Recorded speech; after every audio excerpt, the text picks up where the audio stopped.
muchacho cualquiera y que a pocos metros de la puerta un Volkswagen vuele en 1000 pedazos, y empezar desde ahí a sospechar de todos los carros que humean demasiado. ¡Un niño! Están saliendo del edificio donde se encuentra el carro.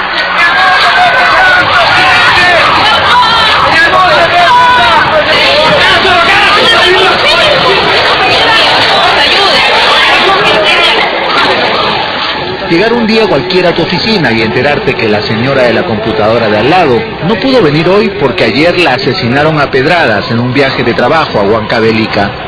Encontrar al día siguiente en una revista la foto de lo que quedó de ella en doble página central.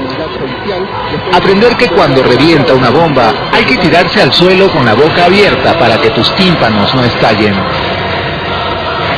Y decorar todas las ventanas de tu casa con tiras de esparadrapo para que cuando ocurra no perezcas degollado por esos cuchillos voladores que son los vidrios que arroja la onda expansiva.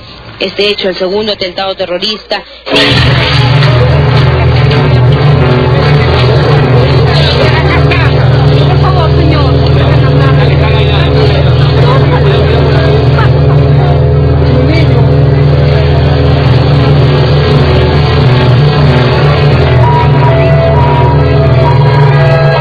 La verdad, como quisiera matar a todos los de Sendero Luminoso. No sé si voy a salir esto, pero es la verdad, Carrancho. Tírale desgraciado. Descubrir el aciago olor de la muerte en la plaza de armas de Satipo, alfombrada horriblemente de cadáveres púrpuras e hinchados.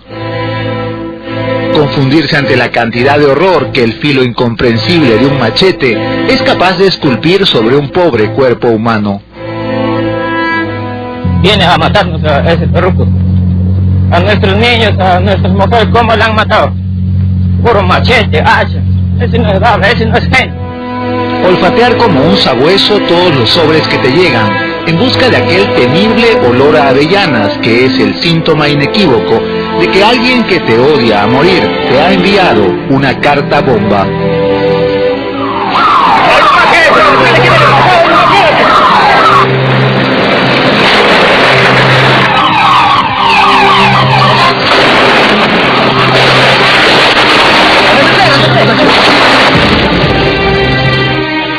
Escuchar todas las noches sin falta en el noticiero el coro ronco y lastimero de los nuevos miembros de la interminable procesión de las viudas y los huérfanos llorando en quechua nuevas tragedias que nadie me traduce y que no entiendo.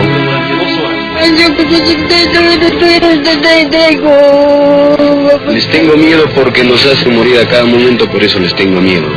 Y luego, ese sonsonete imbécil de los políticos tan longevos, repitiendo naderías como repudio enérgico, solidaridad con los deudos, comisión investigadora del Congreso, para después irse a tomar un pisco sour. El féretro se aproxima hasta la Federación Popular de Mujeres de Villa El Salvador. Son mujeres que también no bajan la guardia, le rinden su homenaje a Magdalena Boyano. Ver pasar delante de ti como en una pesadilla a un sereno de Miraflores que lleva en brazos a una niña con pijama de franela, toda estampada de ositos y de sangre. Al muchacho que corre como un poseso entre la densa humareda de Tarata en llamas y repite un nombre desesperado, Gustavo o Enrique o Miguel, o como quiera que se llamara el hermano al que nunca volvió a encontrar.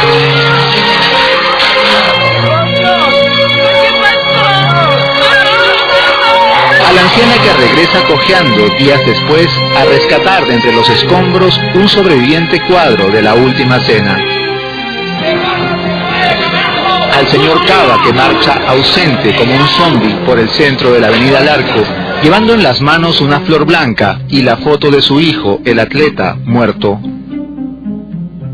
A la pequeña Vanessa, la hija de la vendedora de carteras de la esquina, aprendiendo de nuevo y sonriente a caminar con una diminuta y terrible pierna ortopédica. Yo estaba corriendo con mi mamá y entonces me senté en un lado y me rompí en la pierna. Todos estábamos a una cuadra, todos estuvimos a punto de pasar por allí, Todos conocíamos a alguien que vivía o moría en esos edificios que se desmoronaron como si fueran de galleta. Los blanquitos no sabíamos realmente por qué lloraban tanto todas esas mamachas en los despachos de los corresponsales. No teníamos la más remota idea de qué trataba todo aquello hasta esa noche. Tarata fue nuestro 11 de septiembre.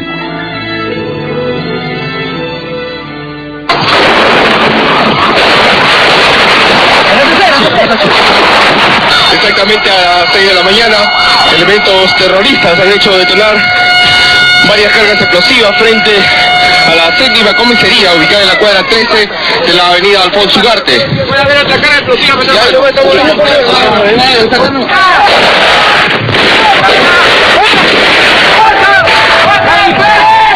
Quedarse otra vez a oscuras y sentir miedo. Oír una sirena y sentir miedo. Abrir de mañana el diario y sentir miedo. Sentir miedo de amanecer muerto en el Perú. Sentir miedo de amanecer vivo.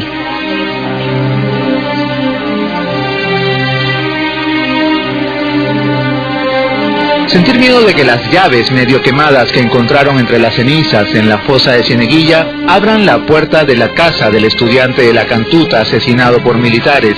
Ver al fiscal forcejear con la chapa ante los flashes y rezar porque no abra, que no abra, que no abra, y la llave abre, maldita sea. Otra puerta más que da directo al mismo espanto al que nunca nos cansamos de volver.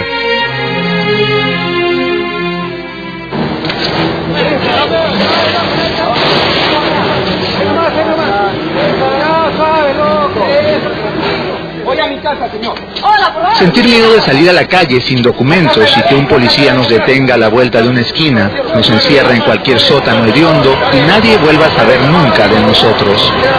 Sentir miedo de haber tenido la mala suerte de salir a comprar el pan y haber pasado cerca del lugar del atentado, o de llamarnos igual que algún buscado por la justicia y que ese error tan clamoroso, cometido por un juez inapelable, encapuchado, sea reconocido por el Estado después de 8 años de tenernos sepultados vivos en una celda en la que hay que dormir sentado porque no hay espacio para echarse, ni manera de contar el tiempo porque no hay cómo saber cuándo es de día y cuándo es de noche. Sentir miedo al enterarnos por boca de un exmiembro del Grupo Colina que tras haber ejecutado un operativo, es decir, tras haber asesinado a mansalva a los peruanos y peruanas de todos los tamaños que les mandaban asesinar, les tocaba a veces meterlos en la maletera e ir a enterrarlos a algún cerro perdido en las afueras, y que cuando estaban logrando a duras penas tapar la fosa, la tierra comenzaba a sacudirse bajo sus botas porque alguno de los muertos seguía vivo y había que echar más tierra, más rápido, para que no se te fuera a escapar del hueco. Esta es la cantidad de casquillos que se han encontrado. Acá se puede apreciar claramente los 9 milímetros. Y en esta tercera fosa se halla partes de un fémur, de las manos, del cráneo, algunos cabellos e incluso un llavero. Sentir miedo de nuevo cuando alguna autoridad vuelve a restarle importancia al rebrote terrorista y recordar automáticamente la imperdonable y criminal ceguera que hizo presa del honesto y gallardo presidente Belaúnde, cuando a inicios de los 80 se refirió a los sanguinarios senderistas como avigeos. Avigeos, es decir, ladrones de ganado. Avigeos que le costaron al país tantas decenas de miles de muertos. Sentir miedo cada vez que vemos aparecer otro absoluto cretino hablando del pensamiento Gonzalo, o declarando sandeces inauditas y comparables a las que perpetraba Valentín Pacho, muy recordado por haber dicho en 1989 que, de llegar su alianza al poder, y en aras de la lucha contra la pobreza, sería menester fusilar a todos los empresarios. Ha sido una guerra. Yo no estoy de acuerdo que se le diga terrorismo. Y tenía golpes en su cuerpo, moretones en todas sus piernas y en la espalda. A respecto a las muertes, ¿no? Claro, sí hubo muertes, en toda guerra hay muertes, ¿no? No hemos entendido nada, o mejor dicho, no hemos aprendido nada. Aunque se queda corto todo lo dicho aquí, intenta describir al Perú que me tocó en suerte. Y sí, yo hubiera querido vivir en un país en el que matarnos sin cesar y caminar sobre charcos de sangre no fuera indispensable. Nos mataron miles de hermanos y en vez de llorarlos, no se nos ocurre otra cosa que negarlo, que decir que es mentira, que nunca ocurrió y que por último no es nuestra culpa. Pero nadie es inocente, porque el asesino tuvo nombre de país. Se nos ha revelado nuestra hecatombe en todo su esplendor. Sorpresa, todos estábamos muertos. Muy bien, lo que acabamos de ver es solamente un pequeño, breve recordatorio de todo lo que los peruanos tuvimos que sufrir durante más de una década de sangre y de horror aquí por la violencia de Sendero Luminoso, muy especialmente, pero también, por supuesto, del MRTA y de las diferentes formas criminales que adoptó la represión del propio Estado. Estamos, como ya dijimos, con Salomón Lerner Febres, presidente de la Comisión de la Verdad y la Reconciliación. Buenos días, doctor Febres. Buenos días, señor Ortiz. ¿Cuáles son las primeras reflexiones que quisiera compartir con nosotros luego de lo que acabamos de ver? Pues ratificar absolutamente lo que acabamos de ver, felicitarle por aquello que escribió 5 días después de que la comisión entregara su informe final, porque lo que usted dice allí en líneas apretadas, pero muy sentidas e inteligentemente concebidas, es aquello que en efecto ocurrió en el Perú y describe en sus líneas más generales esta especie de desgracia que hasta ahora algunos tratan de negarla. Es verdad que nosotros tuvimos esos 20 años de terror, que si bien todos de algún modo estábamos muertos, también éticamente todos de algún modo estuvimos comprometidos, muchos por la indiferencia frente al dolor ajeno, otros porque sufrimos o sufrieron el dolor directamente, y luego de ello pues todo el país sigue, si no muerto, aletargado, porque no se ha alentado una política de Estado, ni se ha trabajado dentro de la sociedad para que aquellos años de horror no vayan a repetirse en el futuro. Vea usted, ya desde antiguo se decía que el verdadero conocimiento es el saber por qué sucedió eso, qué es lo que se buscaba a través de ese movimiento violentista, feroz y asesino que fue Sendero Luminoso, y cómo combatirlo y cómo evitar que esto surja de nuevo. Usted ha recordado ayer en un artículo en el diario La República que dentro del informe de la Comisión de la Verdad se afirma que Sendero Luminoso fue el principal perpetrador de crímenes y violaciones de derechos humanos en el Perú.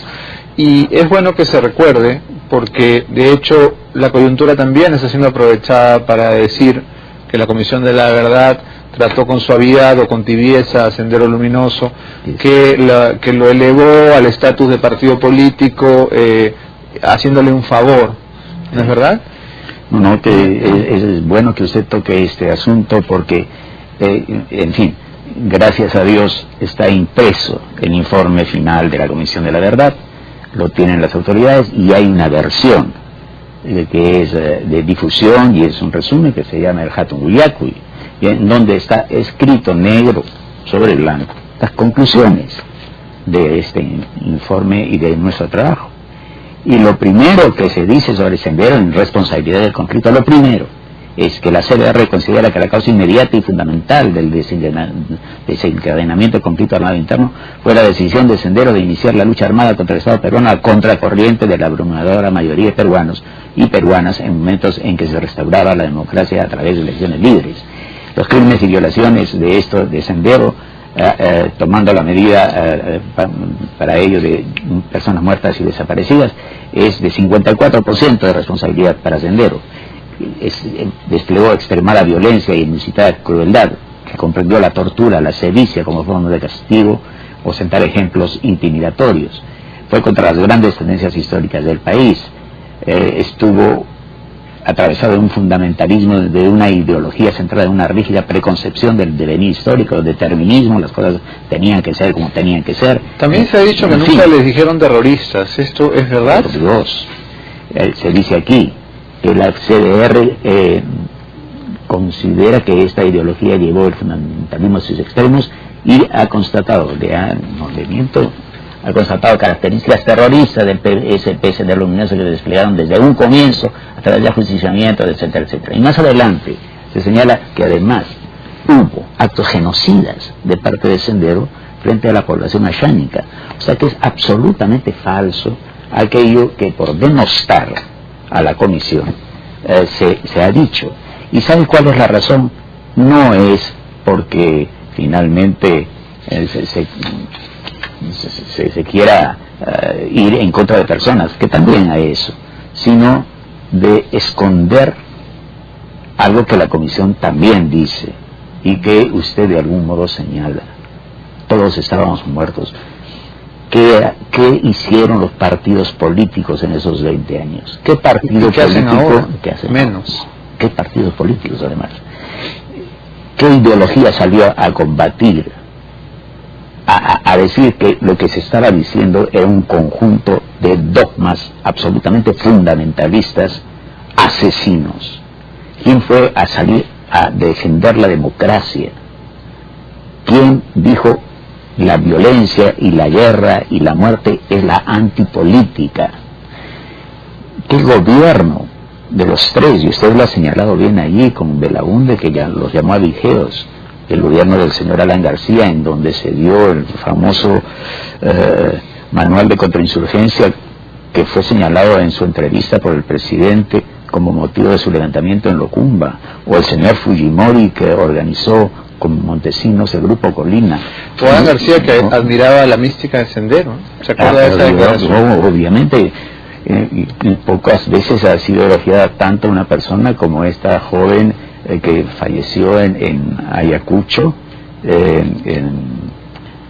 era muy joven, ya no recuerdo el apellido, el sepelio fue multitudinario y García Edith Lagos. Y García dijo, ojalá todos los apristas fueran como ella. Lo recuerdo bien. Hay que tener memoria, y no selectiva, y no malintencionada.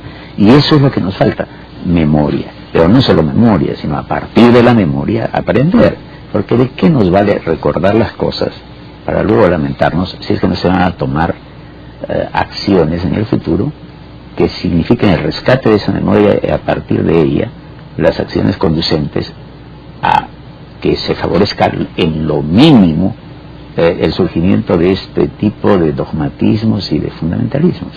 Ahora, también es verdad que hay que tener mucho cuidado con los términos que se emplean, porque sin duda Movadef, que es por supuesto la nueva fachada de Sendero Luminoso, se cuida de utilizar la palabra guerra, ¿no? Y entonces cuando uno habla de guerra, bueno, en todas las guerras hay muertos, ¿no? Y eso, digamos, lo salva de tener que defenderse de la acusación que todos le vamos a hacer, de lo que son terroristas.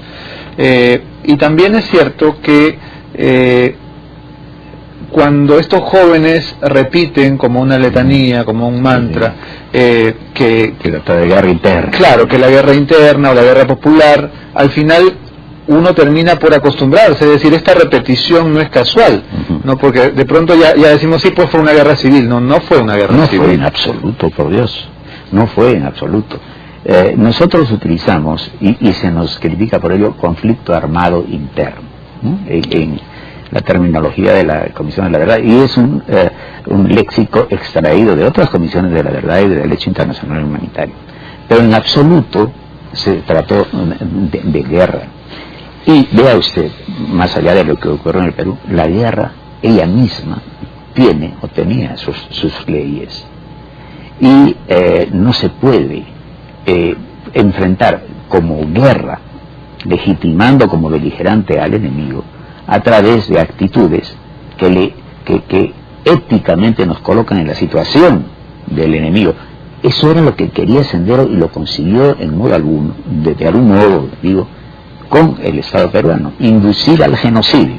Claro, hacer que el enemigo se comporte igual. Claro, las cárceles, eran las luminosas trincheras de combate.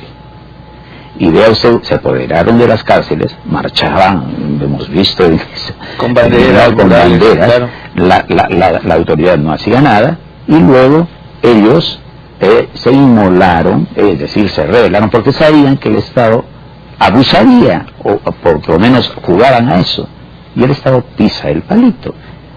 Eso entonces lo único que hace es rebaja la calidad moral que debería tener en todo momento el Estado. Aplica la tesis maquiavélica de que el fin justifica los medios, y les da a ellos un aura de héroes. Realmente, entonces, como usted señalaba, hay que pensar mucho en los términos que se utilizan. Se ha criticado mucho el que la comisión ahora hable de insurgentes o algo de ello, ¿no? Lo que se promulgó y que critica el presidente Humala cuando su levantamiento lo cumba es el manual de contrainsurgencia, es decir, es un manual para combatir a los insurgentes.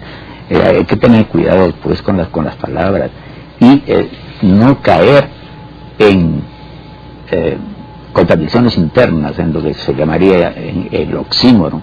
Violencia política se utiliza muchísimo, pero vea, señor Ortiz, bien pensado, la política no es violenta, es la antiviolencia, es el diálogo, es el consenso, en todo caso es la discrepancia, ¿no? Pero discrepancia hasta el punto en donde el intolerante ya no puede ser pues interlocutor, ¿no? Ahora, todo este trabajo que desplegó la comisión, que por supuesto no fueron solamente los comisionados, sino fue muchísima gente que trabajó, que viajó a comunidades remotas, a los Andes, a la selva, que recogió testimonios. Todo ese trabajo al final no podría ser aprovechado de alguna manera desde el Estado, desde la educación, para que la gente realmente aprenda y entienda, porque, digamos, ustedes trabajaron muy duro para llegar a una conclusión. Todos salieron a decir, no es esa cifra, es exagerada, Sendero mató más, matamos menos, no todos, una vez más. Pero, ¿para qué sirve? Es decir, ¿cómo hacemos para que este informe llegue a todos? Para que, sobre todo, la gente joven, los estudiantes, conozcan mínimamente lo que pasó en el país. Usted utilizó el verbo poder, podría. Yo desearía, y discúlpeme, corregirle, debería. El Estado debería, y todos deberíamos aprovechar ese informe. Y deberíamos aprovechar el informe en primer lugar conociendo lo que él dice y no mintiendo acerca de él. Deberíamos, recogiendo de ese informe el diagnóstico que se hace del país y el diagnóstico que se hace de estos señores fanáticos que siguen un determinismo tonto y que conduce simplemente al mesianismo de Guzmán. Deberíamos cultivar la memoria, una memoria histórica, social, ética, y deberíamos tener gente que, como usted en esa ocasión, escribió sobre aquello que ocurrió en el Perú. La Comisión de la Verdad, como usted señala, no fueron solo 12 comisionados. En un momento estuvimos trabajando 900 personas, tomamos 17.000 testimonios, hicimos audiencias públicas. Escribió sobre aquello que ocurrió en el Perú. La Comisión de la Verdad, como usted señala, no fueron solo 12 comisionados. En un momento estuvimos trabajando 900 personas, tomamos 17.000 testimonios, hicimos audiencias públicas y organizamos algo que hasta ahora no ha sido realmente ni superado y que es fundamental en lo poco que se le aprovecha, que es la muestra de Villanapa. Yo tengo aquí, le he traído 4 de los primeros cuadernos, hay cientos, en donde constan las impresiones de los jóvenes que visitan Villanapa, que ahora está en el 6º piso del Museo de la Nación, ¿no es cierto? En Javier Prado con aviación en San Borja. Felicitaciones, es un trabajo necesario y urgente. A pesar de las críticas, ustedes han sabido mostrar el porqué de una comisión de la verdad. Ojalá algún día alcancemos la reconciliación. Lo que he visto y he leído es un recuerdo en qué país estoy, un país muy pobre, lleno de contradicciones. Solo espero que esta comisión diga la verdad y no se parcialice con nadie, pero una dita verdad. Por Dios, lo que se dice, con verdad. Esta exposición es una exposición permanente, que está abierta para todos. Permanente, a pesar de que me imagino en algún momento han querido desmontarla. Espero que además sea recogida por el lugar de la memoria. Usted sabe que el lugar de la memoria no quiso ser construido porque, en fin, los alemanes ofrecieron eso y eso se entendió como que se metían en nuestra política interna o que para qué necesitaban recordar, abrir heridas. Obviamente hay sectores en la sociedad que prefieren la amnesia, ¿no?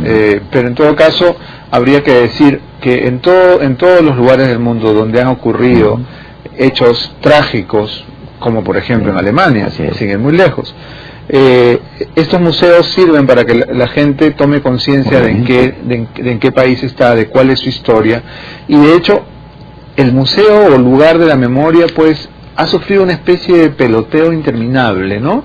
Porque usted ha mencionado la donación, luego Vargas Llosa lo iba a dirigir, luego ya no, luego Cislo, luego ya no, ahora García Sayán, luego le cambian el nombre y ahora se llama de la memoria, la tolerancia, la inclusión social, las comunidades vulnerables, ¿no?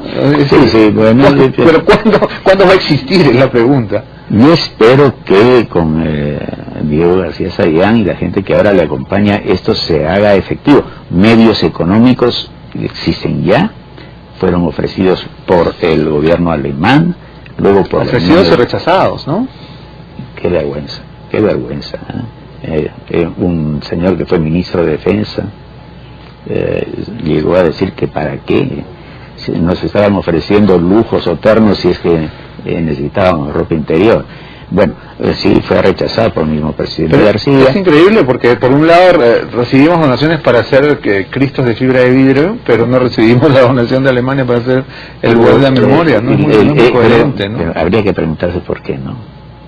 Porque la Comisión de la Verdad no es que haga la apología de Sendero, sino que señala responsabilidades también por parte de aquellos que no entendieron a Sendero, que combatieron mal a Sendero, que les tocaba gobernar y que tenían responsabilidad frente al país, responsabilidad para defender a gente inocente a la cual nunca le dieron nada, esos pobres campesinos que usted ha mostrado en el documental, que no tenían en absoluto nada que perder, sino creer mentiras con las cuales venían los senderistas y que pronto... O las comunidades ayánicas, ¿no es cierto?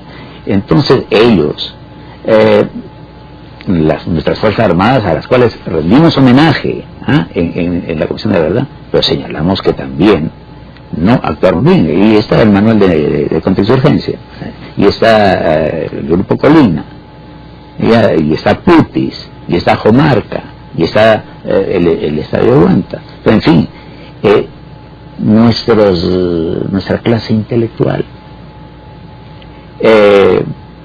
los medios de comunicación decían sí las cosas, pero especialmente a partir de Tarata, ¿no es cierto? Bueno, pero existía mucho miedo también, ¿no? No olvide cuántos periodistas fueron asesinados también. Yo sé, los ha habido desde Jaime Ayala, ¿no es cierto? De primera, pero los hubo otros que cayeron por miedo, en fin, por indiferencia, no sé. Se trata, yo le diría una cosa que casi nadie se salva. Es una tragedia del país. El país. Tenemos que hacer una pausa, pero vamos a seguir conversando porque también hay que hablar de la situación actual, de qué está pasando con los jóvenes que salen ahora a los medios a defender a capa y espada su famoso Movadef. Con todo eso regresamos. Esto es Abre los Ojos. A las 8:36 continuamos conversando con el doctor Salomón Lerner Febres, quien fuera presidente de la Comisión de la Verdad y la Reconciliación. Algunas personas en las redes sociales me preguntan cuál es su posición frente a lo que ha sido la política de los últimos gobiernos frente a los terroristas de Sendero y el MRTA. Es decir, al inicio hubo una severidad extrema, hubo jueces sin rostro, hubo condenas sumarias, pero luego diera la sensación de que la justicia ha comenzado a ablandarse un poco y de pronto vemos terroristas que salen no sin digamos que entre gallos y medianoche terminan en libertad, o se van de viaje, o reciben reparaciones en algunos casos muy jugosas. ¿Cuál es su posición frente a todo esto? Pues yo creo que no se ha tenido un cuidado mayor tratándose de combatir a la subversión desde el punto de vista legal. Vea, en primer lugar, tenemos que recordar que hubo leyes dadas por el señor Fujimori que permitieron muchos abusos y que condujeron a personas inocentes en prisión. La prueba de ello es que el propio señor Fujimori tuvo que crear una comisión de indultos, no sé si usted recuerde, con el defensor del pueblo y el ministro de Justicia, para así indultar a quienes eran inocentes y habían estado en prisión por delación, porque hubo una ley de colaboración eficaz. Dicho esto, que hay personas que han sido tomadas como terroristas y no lo eran en el fondo, o por lo menos no estaban vinculados directamente, creo que a los terroristas se les ha juzgado y deben purgar prisión, pero purgar prisión, y esto se aplica a terroristas y a aquellos que no lo son, a cualquiera que haya quebrantado la ley, implica que dentro de las prisiones haya un sistema tal que ofrezca las posibilidades de rehabilitación de aquel que entra a esa prisión. No se trata simplemente de un castigo, en el sentido de que esté allí una persona encerrada años de años, para que luego vuelva a salir en igual o en peor circunstancia, si quiere, ética y de conducta. Bueno, algunos salen mejorados, ¿no? Hay un senderista presidente regional en Tumbes, por ejemplo. Digamos que progresó. Bueno, una cosa es el progreso y otra es la mejora. Ojalá que en el Perú mejoremos y no solo progresemos. Pero tiene que convenir conmigo que nuestras cárceles distan mucho de ser, y yo creo que es un fenómeno mundial. No hay que ser tampoco tan severos con nuestro país, pero en las cárceles no se ofrece la oportunidad de la rehabilitación. En este caso, y en el caso de los senderistas, se trata, creo yo, de personas que han sido impermeables a toda crítica y que han tenido un pensamiento absolutamente monolítico que tiene que buscarse, que se modifique a través de lecturas, a través de la conciencia del dolor que han causado, a través de opciones diversas. Pero eso es lo que no hemos visto, doctor. Es decir, no hemos escuchado nunca a un senderista decir: le pido perdón al país por la tragedia que desencadenamos. Yo le digo, yo no lo he escuchado. Yo he escuchado a una persona que está en prisión, que Adolfo Galvez Olaechea, que firmado en prisión, es del NRTA. Sí, pidió perdón al país y se arrepintió. Pero yo le concedo que es la absoluta minoría. La posición de Movadez, por ejemplo, es: nunca hubo terrorismo. Bueno, Abimael no es terrorista, estuvimos en la guerra hay muertos, y ahora nosotros somos jóvenes, no tenemos nada que ver con el pasado y queremos inscribirnos en el Jurado Nacional de Elecciones, ¿no? ¿Eso qué le parece? Es una falacia. Y usted me decía, ¿por qué ocurre eso? Yo le diría, en primer lugar, porque sigue existiendo alguna influencia de parte de gente que es de Sendero, que está en prisión, que no ha cambiado y que hace llegar sus puntos de vista y sus mensajes fuera. Para empezar, el propio Abimael Guzmán y la camarada Amelia fueron tratados de una manera, no diré espléndida, pero muy benevolente por el gobierno del señor Fujimori, permitiéndoles vivir juntos, en un cumpleaños de la señora... Le mandaron una torta. Le mandaron una torta, claro. Sí. Y bueno, en la Comisión de la Verdad nosotros comprobamos que el señor Fujimori permitía la reunión de Guzmán con los mandos en la base naval, estando él allí recluido. Entonces, y todo eso a cambio de unas cartas cobardes en el fondo, en las cuales Guzmán le reconoce a Fujimori y a Montesinos unas grandezas gubernamentales y una sabiduría en el gobierno del país, etcétera, etcétera, que obviamente fueron usadas políticamente por el señor Fujimori. Pero en fin, lo que digo yo es que la gente esta que está en prisión probablemente no cambie, pero sí hay que evitar que aquellos que son jóvenes no sigan y tengan un pensamiento realmente crítico frente a mensajes como los que ellos puedan transmitir. Y eso solo puede darse a través de lo que usted ha señalado, del recuerdo. Pero no solo del recuerdo, sino de entender aquello que se recuerda y a partir de allí plantear acciones que impidan que movimientos así, fanáticos, dogmáticos, puedan surgir en el país, o en todo caso no crezcan. Y ello implica entonces trabajar sobre la pobreza y trabajar en el terreno de la educación y ayudar a que los jóvenes no solamente, entre comillas, vayan al colegio cuando van a memorizar las cosas, sino a pensar, a reflexionar.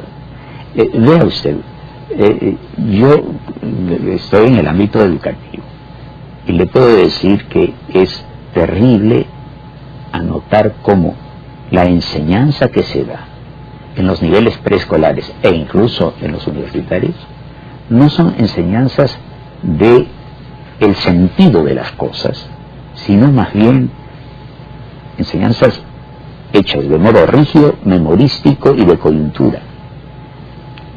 A un joven que está en la secundaria y que quiere entrar a la universidad, le puede preguntar, claro está, la lista de incas, la fecha de la independencia, la fecha de la batalla de Ayacucho, pero el sentido de la historia peruana.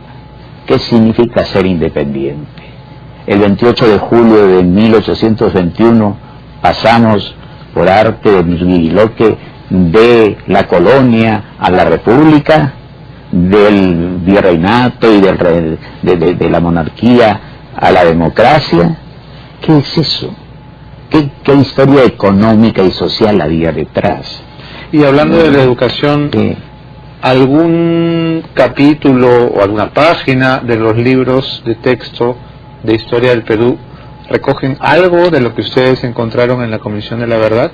Es decir, nuestros jóvenes que estudian secundaria hoy, ¿tienen en sus libros alguna información no, sobre este que capítulo trágico de nuestra historia? Pareciera que no, y bueno, pruebas al canto.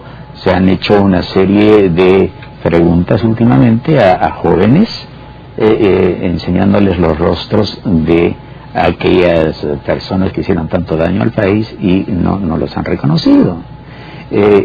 Ahora, ¿por qué eso?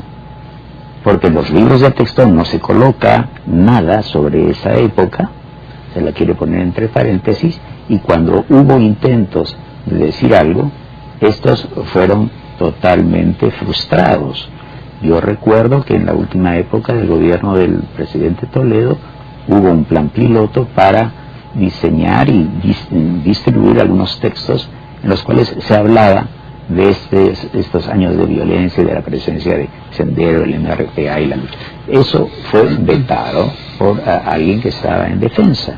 Y luego, en el gobierno anterior, salió un libro excelentemente diseñado en donde se hacía citas del informe de la comisión. Creo que fue Santillana que lo publicó. Bien, fue criticado terriblemente. ¿Por quiénes? Por una congresista aprista que se supone es la que representa a este movimiento o a este partido político en educación, la señora Cabanillas. Eso salió en todos los diarios, ¿no? Entonces, evidentemente, si no hay además en los planes de estudio nada que diga esto tiene que ser estudiado desde la perspectiva debe ser mínimamente un capítulo completo, por lo menos. Bueno, que se estudie ética, eso ha desaparecido dentro de las currículas de los colegios. Ya no se sabe qué es justicia, qué es bueno, qué es malo. No hay educación cívica. Señor Ortiz, hablamos de Constitución. Pregúntenle a los alumnos que están terminando la secundaria, pregunten en general a la población, ¿cuántos han leído la Constitución del Perú? Y tienen por tanto derecho a hablar de cambiarla o no cambiarla, de deberes, de derechos, etcétera. Creo que nos daríamos una sorpresa. Hay que trabajar muchísimo allí, hay que trabajar en la familia. Otra de las críticas que se ha hecho a la comisión es en algunos momentos quizá poner en el mismo nivel o equiparar a las víctimas de un lado con las del otro. Recuerdo que no tiene que ver exactamente con la comisión, pero toda esta polémica que se generó en torno al monumento El Ojo que Llora, es decir, ahí se colocaron nombres tanto de miembros de la Fuerza Armada o víctimas civiles de la violencia, como de algunos terroristas. Entonces ahí comenzó toda la pelea y acabó siendo este monumento víctima de un atentado también. Bueno, antes de todo ello hubo el atentado, ¿verdad? Yo estaba presente cuando... ¿Antes de la polémica? Sí. Es que fue considerado, creo, ese monumento como una especie de objetivo central contra el cual debía ir una determinada fuerza política que interrumpió una ceremonia una vez, manchó de pintura naranja, etcétera. Pero lo que le quiero decir es lo siguiente: en El Ojo que Llora no existió nunca la idea en un principio de colocar en las pequeñas piedras allí en donde se señalaba el nombre de las víctimas, el nombre de los terroristas. Lo que ocurre es que en una de sus sentencias la Corte Interamericana, creo sobre matanzas en penales, ordenó al Estado peruano reparación y que colocara los nombres de estos terroristas que habían sido victimados en la cárcel en un lugar público. Dijeron en El Ojo que Llora. Pero el Ojo que Llora americana de derechos humanos nos puede obligar a rendirle homenaje a unos asesinos. No, vamos un poquito por partes. Y le quiero decir, en primer lugar, no podía obligar a que en algo que era una iniciativa particular, porque el Estado no ha hecho El Ojo que Llora, sino ha sido particulares, se hiciera eso. En segundo lugar, yo creo que fue un desacierto, porque eso bien podría haberse hecho de pronto en una placa en una cárcel. Y lo digo que, en fin, había que cumplir lo de la Corte Interamericana, en tanto que estamos obligados a ellos, y una razón, aquí podríamos quizás discutir. El hecho de ser terroristas y de haber cometido actos de terror legitima que se les aplique luego a ellos el terror y por tanto no sean víctimas. Yo creo que eso, no le diría es la pregunta del millón, pero creo que una cosa no borra la otra. Yo puedo estar de acuerdo con usted en el hecho de que si de un lado aparecen un grupo sangriento, sanguinario, demencial, el Estado, la sociedad civil no puede ponerse a su nivel. Obviamente. Tiene que combatirlos con las armas que da la ley, ¿no? Aunque seguramente estará en desventaja, pero esas son las armas que tiene el Estado y el país. Pero ponerlos en un monumento que es un tributo, sí me ofende como peruano, porque así lo diga la Corte Interamericana o lo diga el Sumo Pontífice de Roma, no puedo rendirle homenaje a un asesino. Sí, creo que ahí no hay mucha discusión. No, la Comisión de la Verdad ya había terminado cuando ocurrió. No, sí, pero estamos discutiendo el monumento. Yo sé que no es una obra de la Comisión. No se trata del monumento, se trata de decir que allí murieron fulano, sutano y mengano. Porque lo señala una decisión de la Corte a la cual creo estamos sujetos. Pero es absurdo, doctor Lerner, porque si usted va al lugar del World Trade Center donde se ha hecho ahora este homenaje, no va a encontrar el nombre del terrorista que manejaba el avión que se trajo abajo la torre. Bueno, pero nadie no existe menor análisis. No, pero es distinto, creo yo, el ejecutar extrajudicialmente a cualquiera. No, claro, pero digamos, ese piloto terrorista de Al-Qaeda también murió y también tenía hijitos probablemente, pero es un asesino. No se trata de hacerles monumentos a todos los asesinos, pero sí se trata no de homenajear a alguien, y eso hay que entenderlo bien, por eso se necesita, quiero explicar, sino de decir con eso que el Estado no puede, sin el debido juicio, pues simple y llanamente quitar la vida de la gente.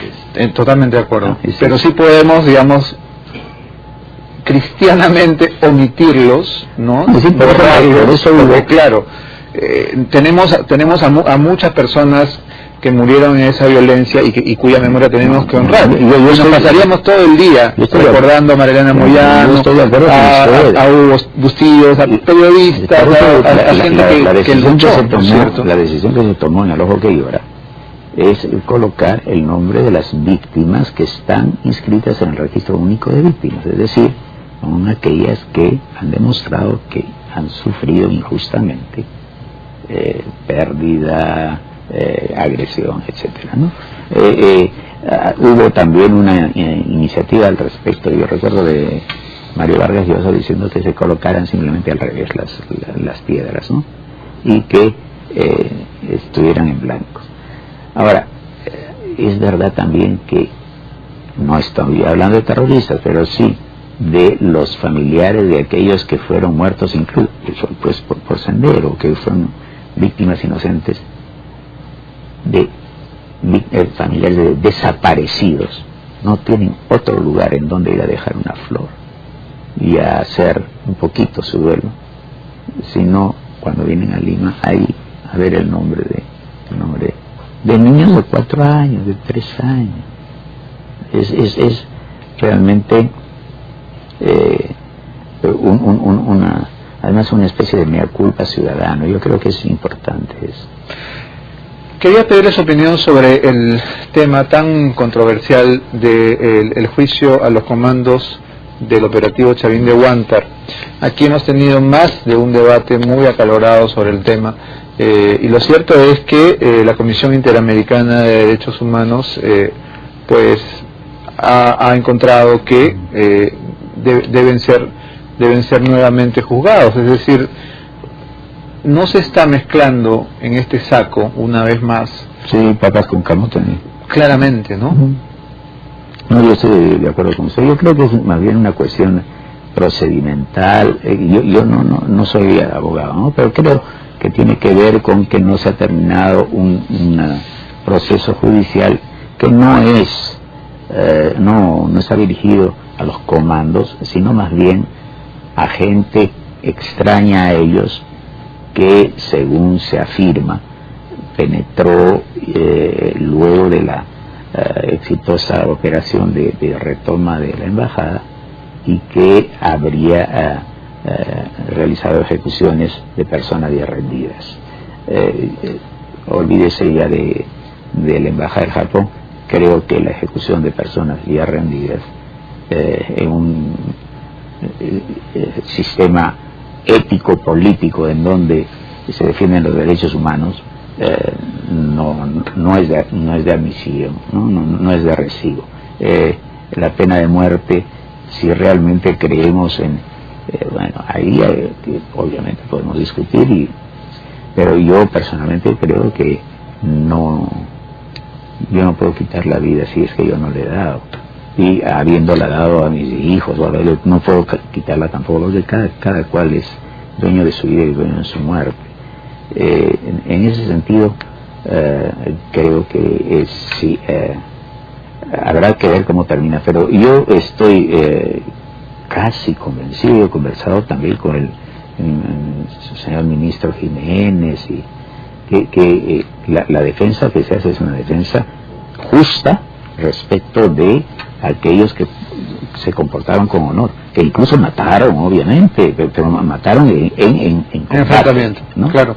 Última pregunta, quiero insistir nuevamente sobre el punto que ha sido tan polémico de las reparaciones civiles a los terroristas. Esto es algo que también, digamos, venía como un mandato de la Corte Interamericana de Derechos Humanos, pero es también algo que a los peruanos nos subleva, es decir, que no solamente terroristas recobren su libertad, sino que encima el país tenga que retribuirles económicamente.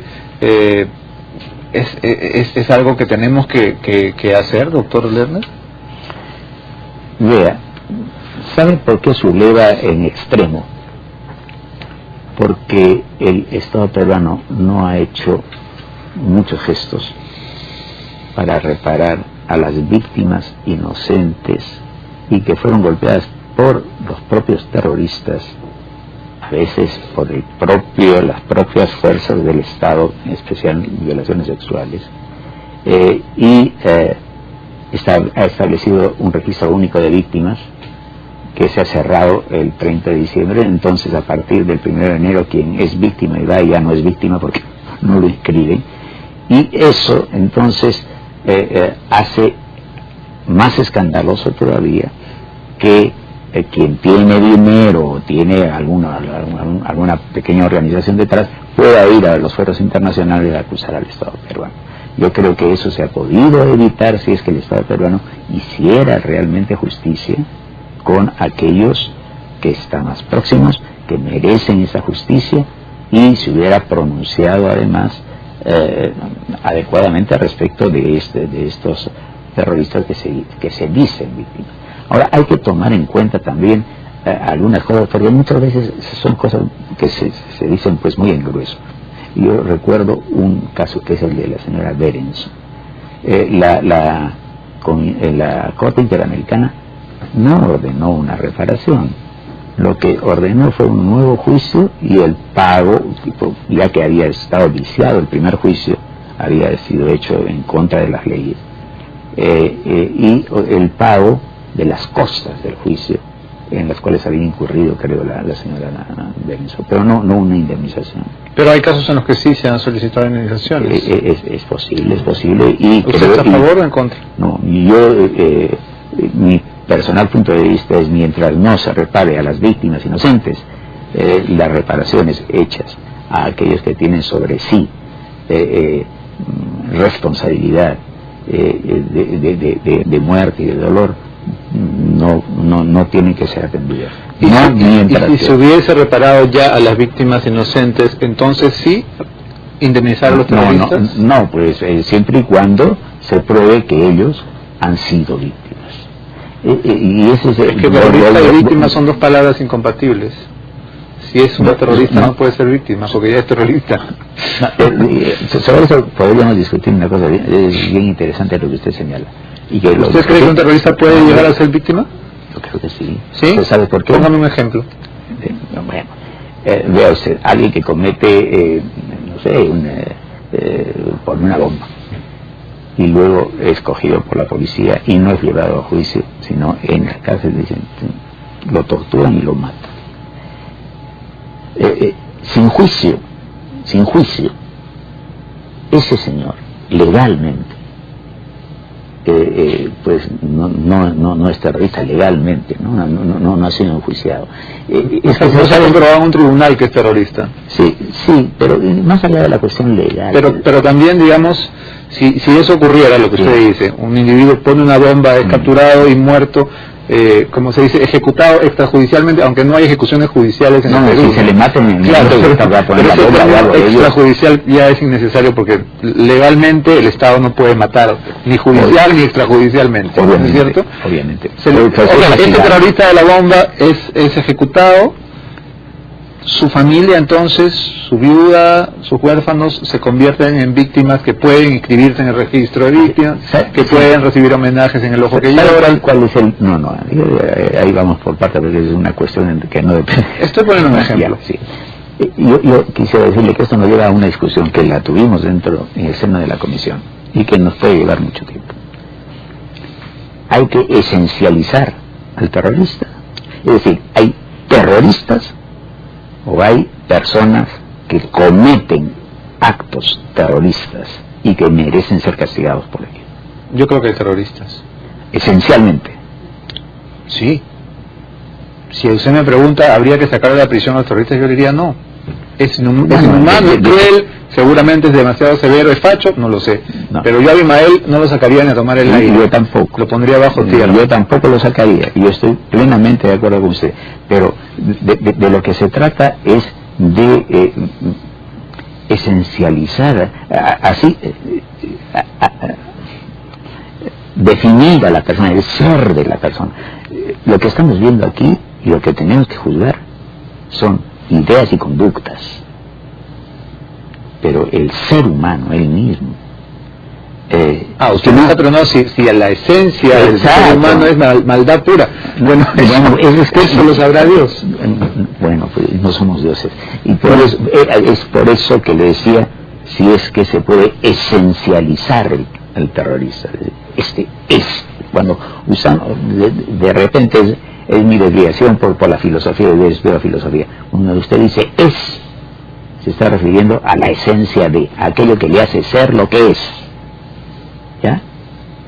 Entonces, desde esa perspectiva, un ser humano es un hombre, es un animal racional. Claro, no es filosóficamente, pero digamos, en un tribunal, si yo acabo de poner una bomba en Tarata, no puedo pedirle a mi abogado, bueno, discutamos si soy esencialmente terrorista o si el hombre nace bueno y la sociedad se rompe. He puesto una bomba, mata a un montón de gente, se acabó la discusión. Ha cometido un acto terrorista, lo cual merece un castigo adecuado, que puede ser la prisión de por vida, y yo estoy de acuerdo con usted.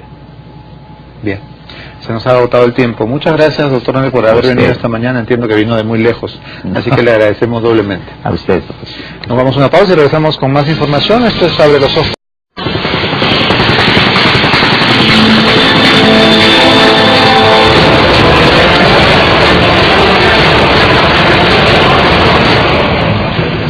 Salir del cine una noche cualquiera y que a pocos metros de la puerta un Volkswagen vuele en 1000 pedazos y empezar desde ahí a sospechar de todos los carros que humean demasiado. ¡Un niño! Están saliendo del edificio donde se encuentra el carro.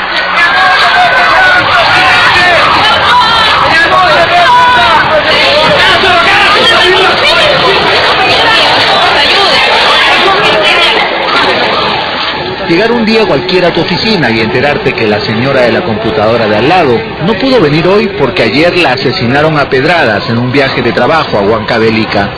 Encontrar al día siguiente en una revista la foto de lo que quedó de ella en doble página central. Aprender que cuando revienta una bomba hay que tirarse al suelo con la boca abierta para que tus tímpanos no estallen. Ese no es dama, ese no es gente. Olfatear como un sabueso todos los sobres que te llegan, en busca de aquel temible olor a avellanas que es el síntoma inequívoco de que alguien que te odia a morir te ha enviado una carta bomba.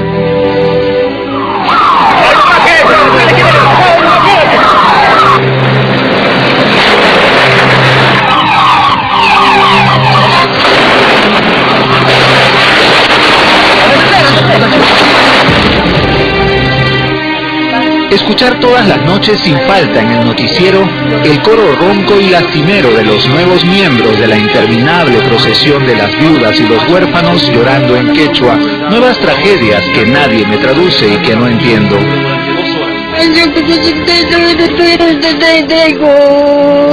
Les tengo miedo porque nos hacen morir a cada momento, por eso les tengo miedo. Y luego, ese sonsonete imbécil de los políticos tan longevos, repitiendo naderías como repudio enérgico, solidaridad con los deudos, comisión investigadora del Congreso, para después irse a tomar un pisco sour. Industriales cabeza, la cabeza como el... El féretro se aproxima hasta la Federación Popular de Mujeres de Villa El Salvador. Son mujeres que también no bajan la guardia, le rinden su homenaje a Magdalena Boyano. Ver pasar delante de ti como en una pesadilla a un sereno de Miraflores que lleva en brazos a una niña con pijama de franela, toda estampada de ositos y de sangre. Al muchacho que corre como un poseso entre la densa humareda de Tarata en llamas y repite un nombre desesperado, Gustavo o Enrique o Miguel o como quiera que se llamara el hermano al que nunca volvió a encontrar.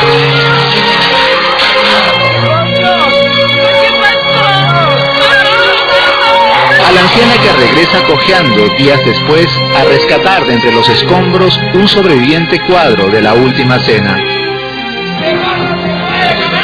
Al señor Cava que marcha ausente como un zombi por el centro de la avenida Larco, llevando en las manos una flor blanca y la foto de su hijo, el atleta, muerto. A la pequeña Vanessa, la hija de la vendedora de carteras de la esquina, aprendiendo de nuevo y sonriente a caminar con una diminuta y terrible pierna ortopédica. Yo estaba corriendo con mi mamá y entonces me senté en un lado y me rompí en la pierna. Todos estábamos a una cuadra, todos estuvimos a punto de pasar por allí. Todos conocíamos a alguien que vivía o moría en esos edificios que se desmoronaron como si fueran de galleta. Los blanquitos no sabíamos realmente por qué lloraban tanto todas esas mamachas en los despachos de los corresponsales. No teníamos la más remota idea de qué trataba todo aquello hasta esa noche. Tarata fue nuestro 11 de septiembre.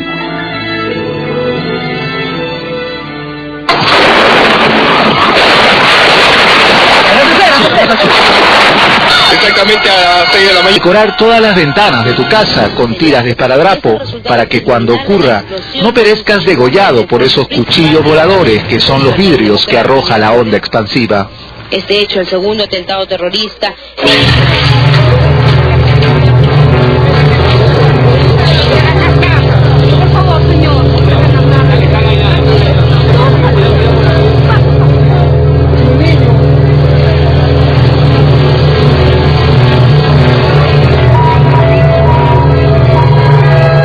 La verdad, como quisiera matar a todos los de Sendero Luminoso.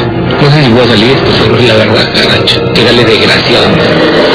Descubrir el aciago olor de la muerte en la plaza de armas de Satipo, alfombrada horriblemente de cadáveres púrpuras e hinchados.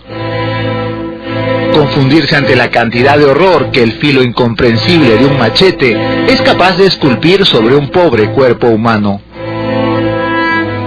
Vienes a matarnos a ese perruco. A nuestros niños, a nuestras mujeres, ¿cómo la han matado? Puro machete, hacha.